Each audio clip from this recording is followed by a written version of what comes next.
Hi everyone, it's Tony from Play Ball Lineup. Continuing on with our tutorial here.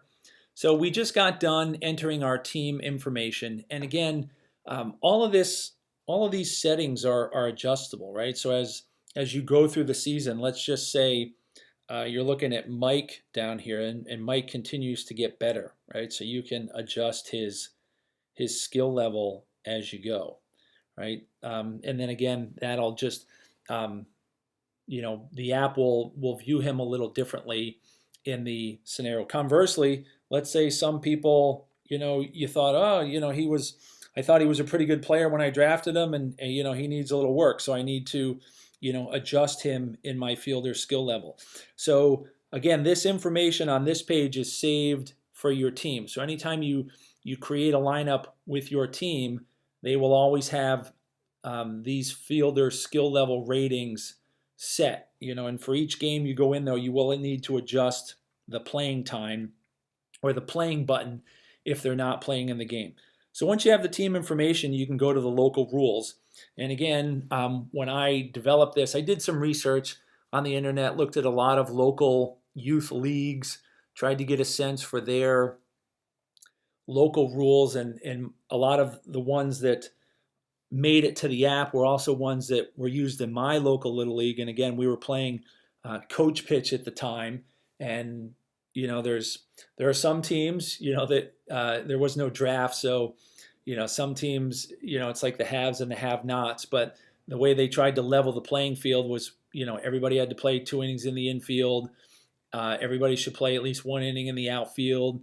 Shouldn't play the same position 2 consecutive innings in a row. Shouldn't play the same position 3 innings in a game, that type of thing. Otherwise, where they play their three best kids at short, first, and pitcher in a coach pitch game, and they just rotate their players, right? And then they have a pretty dominant defense type of thing. So again, this was designed to um, give the coach some options about what they needed to do. It doesn't encompass everything, and I found as I continue to move up and coach at higher levels, some of these rules that I thought, oh, I needed, I don't use anymore, and the others I didn't think I needed, I use a lot more. So again, I would encourage you to kind of play around with it, and if your local rule isn't there, there are still other ways that the app can get you what you need, and I'll explain that when we get to the positions tab. But basically, all players should play at least 2 innings in the infield. So it's pretty straightforward. If you click that button, that's what the app is going to try and do. Now, again, if you just when you get to the next screen and you have all of your players just playing outfield, right, the app's going to get stuck. So you're going to have to, give the app some options, and we'll explain that. The other one that we checked here was, as the kids start getting a little older, they don't need to play 2 innings in the infield, but they got to play one, and it's really just kind of a coach's choice. Even now when I'm coaching, the older kids, I still try to have everybody play everywhere and try to get everybody equal playing time in the infield if possible, because it's rec baseball, it's not travel, and it's meant to be fun, and developing players and that type of thing. So you've got all players should play at least 2 in the infield. All players should play at least 1 inning in the infield. Pretty self-explanatory. All players should play at least 1 inning in the outfield. Now, what you'll see here is I start turning some of these on. You see some of the rules that'll gray out. And again, my developer had done that just so the app wouldn't necessarily get stuck. And sometimes if you do the math, um, there just aren't enough combinations. So rather than have the app get stuck, they get grayed out. So just a word here, if you have everybody playing 2 innings in the infield, if you have that rule clicked, there's no reason to have the 1 inning clicked, because it's going to try for 2 no matter what. And again, when we get to the position screen here, what the app will do is it will try to play everybody at the positions that you specify. So if you specify every player at 2 positions in the infield, a lot of times you'll find you won't even need to check all players must play 2 innings. But I usually check it when I'm making mine. I usually check the outfield because I want everybody playing in the outfield. All players should not play this same position in 2 consecutive innings.